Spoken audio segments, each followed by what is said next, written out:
Welcome to a special edition of the third Saturday in October. While I'm out with a new baby in the house, getting adjusted to life with two kids, Chris is going to handle this week's episode of the third Saturday in October. Take it away, Chris. Hey, thanks, Bradley, and congratulations on your new bundle of joy. Can't wait to hear more about that on the show. But this is the third Saturday in October show, your SEC tailgating podcast for the rest of us. And this week, I am your sole host, Alabama Chris, coming at you. As you heard from Tennessee Bradley, he's off taking care of a little family duty this week. So I'm going to be handling the bulk of this week. But as you know, always, what we do when we start off is go and talk about last week, which was week 10 in the SEC. A lot of ups, downs, and surprises. So let's dive back into hearing from Bradley about what he thought about some of last week's games. Take it away, Bradley. I had three surprises this week. First, the Tennessee game. Just crazy. Surprised at Kentucky's offense. Surprised at Tennessee's defense. Surprised at Tennessee's offense. Scored really fast, maybe too fast, but glad to come out of there with a win. Then Auburn, expected more out of them. Really surprising that they didn't have a better showing against Texas A&M. Finally, Florida, congrats SC for a good win. Not sure where Florida's going. Fired a couple coaches. We'll see where it goes from here. All right, as you just heard from Bradley, there were some surprises as he saw that the Tennessee showed up in ways that he didn't expect. South Carolina showed up, period, which has just been something that we've been curious about all year, and showed up to the effect of taking down Florida. Dan Mullen and all of those folks over there reeling from that loss, firing coaches, trying to figure out what to do. A lot of people around the country asking if Dan Mullen is on the hot seat. And I feel like that regardless of what his outcome is going to be for the rest of the season, there are real concerns in Gainesville. So we'll see about that. We also was talking about Auburn and how that game was a disappointment. But as we go into some of those, I want to reference back a few of his as well as a few of my ideas on last week's games. But let's go over some of the scores last week. All right, Georgia beat Missouri 43-6. I don't think any of us really saw that as a surprise. Maybe the fact that Missouri got on the scoreboard at all is a bit of surprise for those 6 points. But I mean, Georgia dominating that game. We're not surprised by that anymore. They are the best team, not only in the SEC, but in the country, even over my Crimson Tide. They are doing a good job this year, but not enough to be that elite type team that we're seeing with Georgia. So this year it's Georgia. Last year it was Alabama, Ohio State. The year before that it was Clemson, and then LSU, with LSU having a dominant performance. So this is just one of those years. It's funny to see that LSU just 2 years ago was on an epic, historic run with Joe Burrow behind center, and now they are currently in last place in the SEC West. It's just wild how things swing in college football.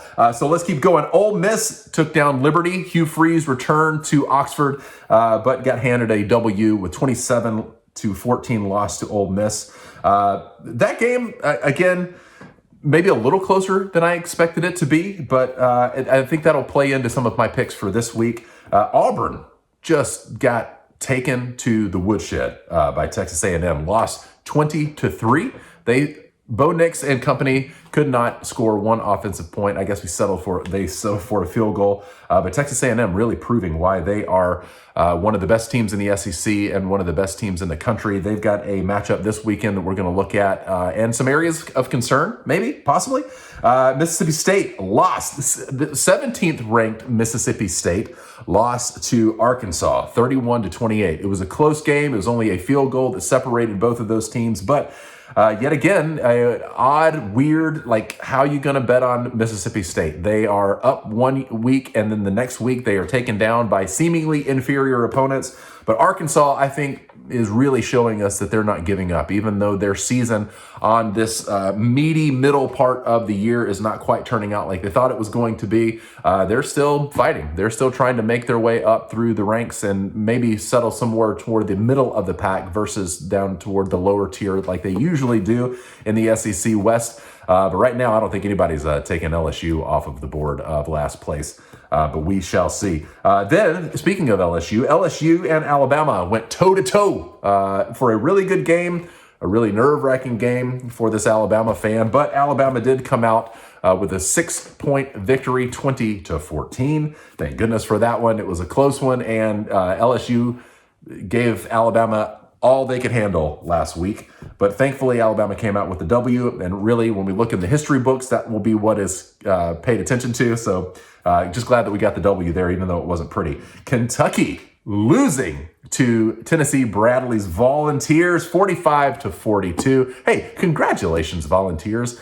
Just looking back at a few of their scores this year, they have really put a whooping on some teams.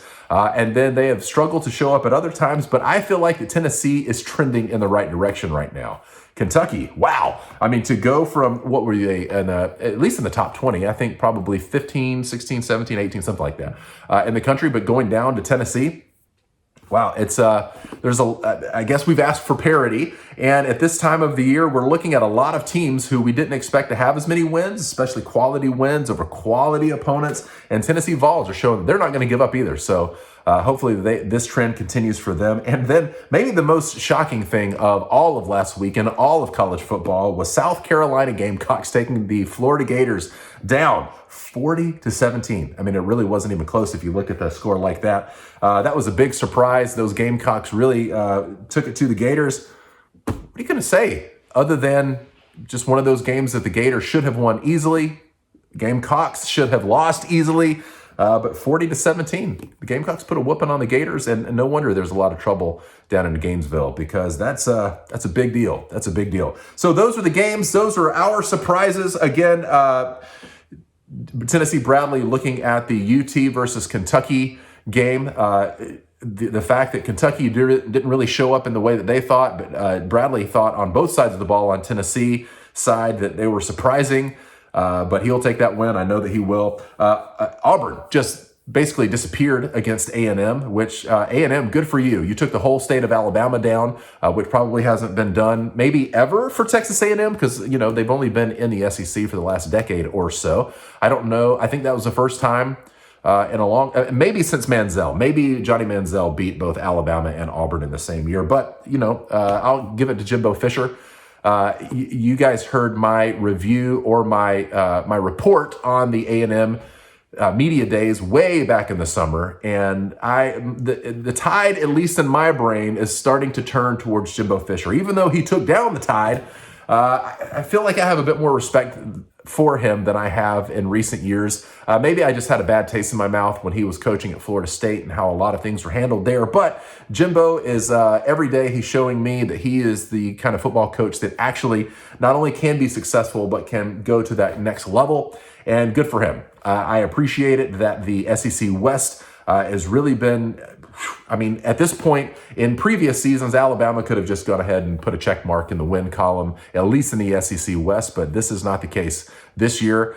With Texas A&M beating Auburn last week, it took Auburn out of the driver's seat as to a possible upset in the SEC West against Alabama that they'll be playing here in about 2 weeks. So they're not quite in the driver's seat like they were before. Texas A&M really needs a loss for Alabama to kind of scoot in there, but we will see. It looks like that each of these teams have 2 more SEC opponents to round out the year to really find out what's going to happen. And so we may not really know until the end of the season exactly who's going to be playing in that SEC championship against Georgia, because they're just locked and loaded and ready to go. They're already looking towards Atlanta.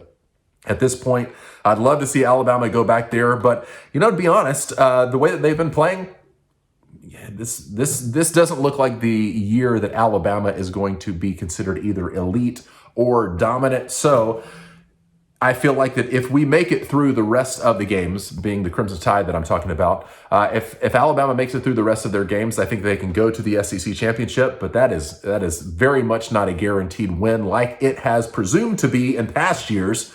It's going to be a dogfight. And by a dogfight, I mean they're going to be playing the Georgia Bulldogs, and I don't see how Alabama is going to win this one if they make it there. I don't see how Texas A&M is going to win that one if they make it there ahead of Alabama. So it looks like that for me and my dollars, I'm putting money down on Georgia to just run rampant for the rest of the season, even getting into the SEC championship and going on from there to a presumptive playoff campaign for them. It looks like it's going to be easy, but who knows? Again, some of these teams, Georgia has caught them at the right time. They have been dominant. They haven't been really challenged in certain areas. So there's still some question marks, but dominant is not something that I'm questioning about the Georgia Bulldogs at all. They are dominant. I feel like they are elite, at least in the SEC, if not football at large. Maybe if you compare to the Georgia Bulldogs of 2021 to a few of the other teams in the past, like the LSU 2019 team that we talked about a few minutes ago, sure. Maybe if you compare stats there, but that defense that Georgia has is just, it's gross to watch in the best way. Like they are just dominant. And so for my money, I'm betting on Georgia to go all the way to the college football championship and take that one down with relative ease. But again, I would love to be surprised to see some people challenging Georgia. I'm sure Georgia fans wouldn't want that. So if you're listening out there, hey, come on, dogs. Go represent the SEC. I mean, again, I would love to get Bama into the SEC championship. Bama beat Georgia. Both teams then go to the college football playoffs like they did a couple of years ago. And then we will see the chips, where the chips fall. But for my money, I'm putting that on the Georgia Bulldogs at this point. All right, so we've talked about all the surprises, all the games from week 10. Let's move ahead to this week and the week that we have ahead of us. We got some picks to make. Hey, we're doing a good job. We got a couple weeks left in our third Saturday in October Pick'em League. So remember, sign up, get that email so you can then get the pick'ems for the week. Bradley does a great job of getting all those ready to go, and he has already done that for this week. So be sure to get your picks in and compete. Again, we go at the whole season. We want to reward somebody there for doing a great job and winning in the picks for the whole season, but we also want to reward people in a week-by-week basis. So if you are first now hearing about this or first listening to this show, you can still participate. We're not going to lock it in after the week one and say you can't participate anymore, because we give out prizes every week to the winner, and overall we're going to give a large prize to the winner of the main thing. So if you want to dive in, come have some fun. We're just enjoying it. So for this week's picks, we got, let's see, what do we have? All 14 teams are playing, which is nice. Also, we've got 8 games over the SEC. So it looks like that all the teams are playing SEC teams except for Florida, who is playing, who are we playing? Or who is Florida playing this week? Sanford, duh. Right out of Birmingham. And then Alabama's playing New Mexico State, the Aggies.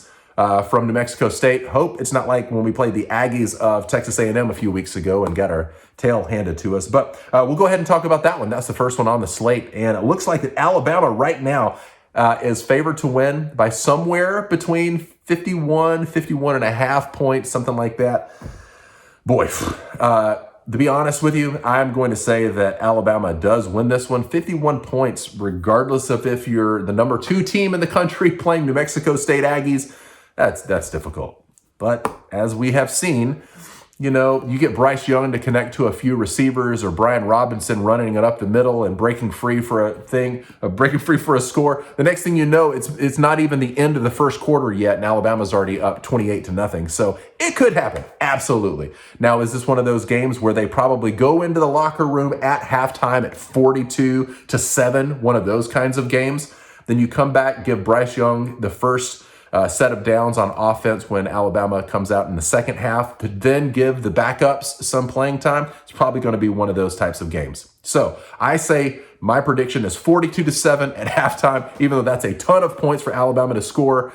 Maybe they come out and go up 49-7. Maybe into the third quarter, it slows down because we get some of those backups in there for some reps to give the first string guys some rest, give the new guys some reps. And then for some reason, New Mexico State puts on a field goal or something like that. And so maybe going into the fourth quarter, it's definitely not going to be a close game, but maybe like 49-10, something like that. And then it kind of averages out there. It kind of peters out at a 49-10 sort of thing. So they may not quite make that. But how am I going to pick against Alabama when they are playing a New Mexico State?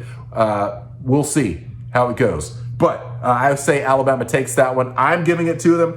Bradley's also giving Alabama the nod with 51 points. He says Little Nicky pushes his team to execute every play, no matter the competition. So I see Alabama putting up a lot of points and New Mexico State not. Agreed. It's going to be a close one, but I'll go ahead and give it to Alabama.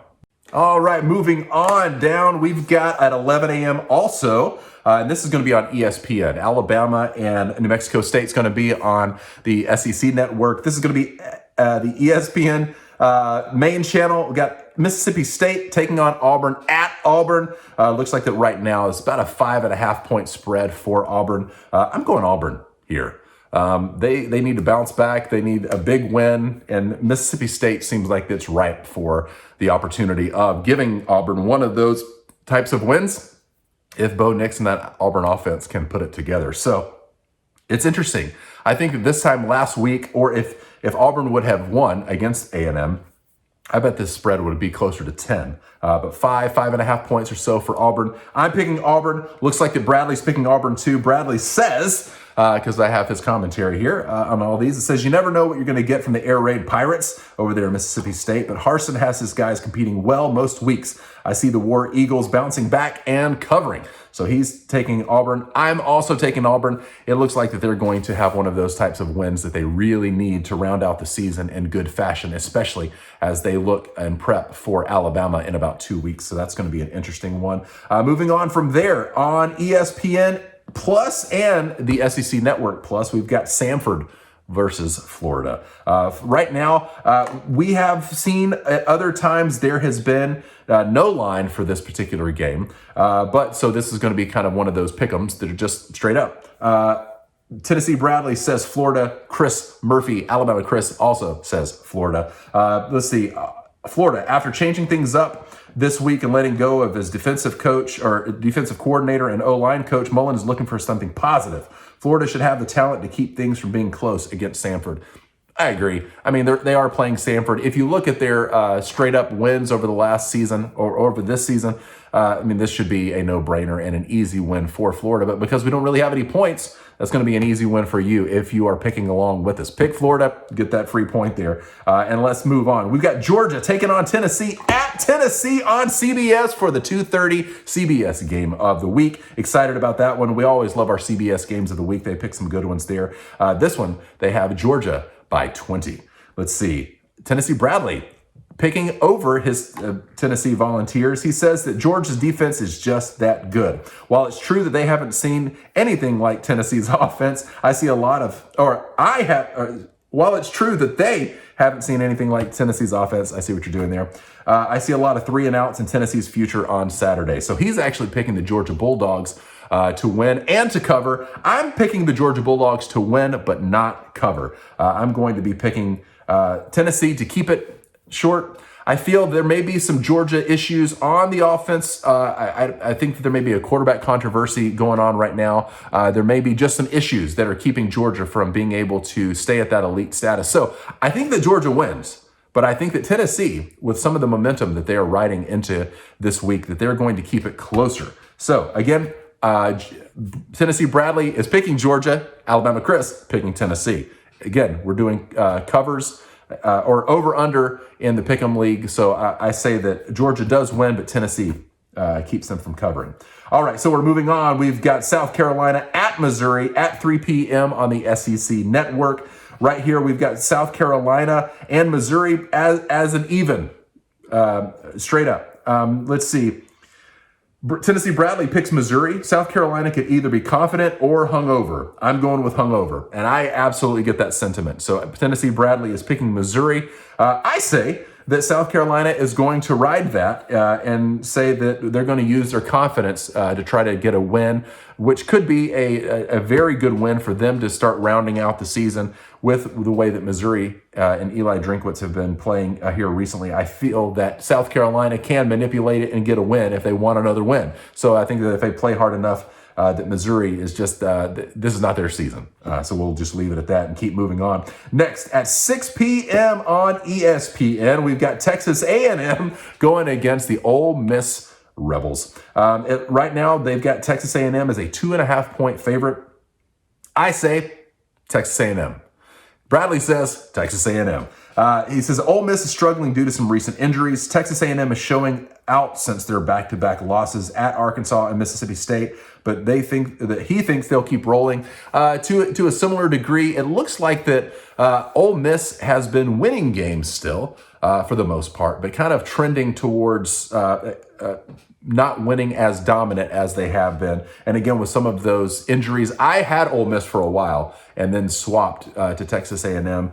Even though they're playing in Oxford, in Mississippi, I think that Texas A&M just has the juice to take this one down. And so they are currently both 7-2. Texas A&M is currently 11th in the country. Ole Miss at 15. But I think that Texas A&M wins this one, and this moves them into the top 10, and Ole Miss will falter back to probably 18th, 19th place, something like that. But as much as I would like to see Ole Miss take this one down, and believe me, Alabama needs it in order to remain competitive, I say that Texas A&M takes this one down, unfortunately, for me and my favorite team. Okay, we got 2 games left at 6 p.m. on ESPN2. Kentucky taking on Vanderbilt. They're playing right here in Nashville, Music City. Right now, UK is expected to win, or the spread is at 21 points.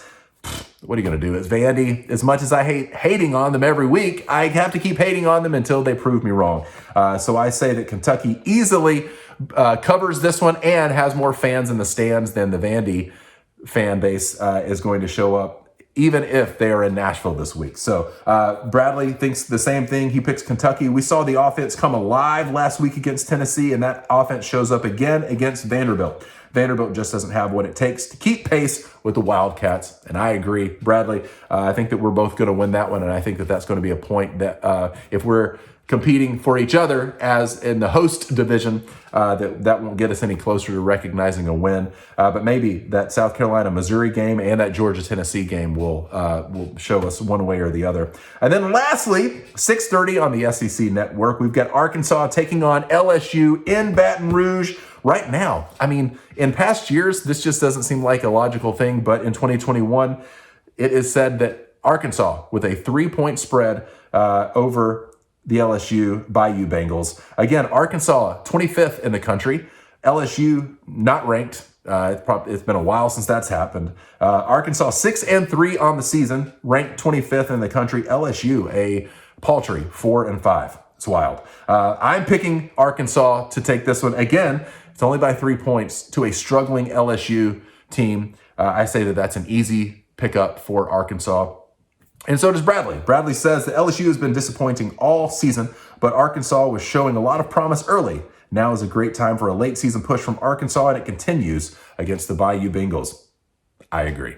So we made our picks. We've got them all in. Have you made your picks? Remember to go and check it out. Check out that email. Get that download. Sign up for the Pick'em League, and we'll send it right to you because we want you to participate, and we want to see you beat us. Really. I mean, I may lose on a week and think, oh man, that stinks. But I'm glad that we're participating with all these other people, so I'll lose every week if you come play with us. That's fine with me. Let's do it. All right, so we've made our picks. We know what last week was about. We're hoping for this week, and now we just have to go enjoy it. And we do that every week through Pregame, baby. Tailgate, man cave, living room, pregame, burgers, ribs, chicken wings, chip and dip, pregame, scotch and a lot of IPA, Coca-Cola, pregame, slaying dogs, EA, cornhole, pregame. How you gonna watch? So with Pregame, we take a look at what we're going to be doing while the games are going on. And for Bradley, it's pretty much already figured out. He's going to be taking care of little ones because he has a new bundle of joy in his house this week. And that little fella is going to need a lot of energy and a lot of excitement and a lot of attention paid to him. So I bet that Bradley is going to be in full-on dad mode, may not get a lot of football watching in for the rest of the season, but I'll make up for it. As a co-host for this show, I'll watch all the games this weekend. And that's what I plan to do because I am going to sit my booty on my wraparound couch in front of my TV and just enjoy life because it's just going to be one of those weekends. It's going to be cold, going to be nice to stay out of the elements and enjoy the games, and I'm going to be doing that. So how are you going to be enjoying the games? I'd love to hear from you. Again, reach out to us on social media. We want to hear from you. We can't wait to hear from you, and we can't wait to bring to you another third Saturday in October installment in just a few days because we do our Monday morning quarterback roundup where we talk about our favorite teams, and we would love to hear from you too. So if you have a favorite team in the SEC after the game, just get on your voice memo recorder or your video recorder, whatever you want to do, and send us a 30 to 90 second clip telling us what you thought about your team's win or loss, and then we'll put it on the show for the Monday morning quarterback edition. That will come out Monday. This will come out on Friday, and we'll have another episode leaning into week 12 in just a few short days. So we can't wait to see you there. Can't wait to have Bradley back here trying this, keeping control of the ship while all of this is going on. And Bradley, you do a great job. We miss you this week. We can't wait to see you soon. And until next time, this is Alabama Chris saying, roll balls, baby.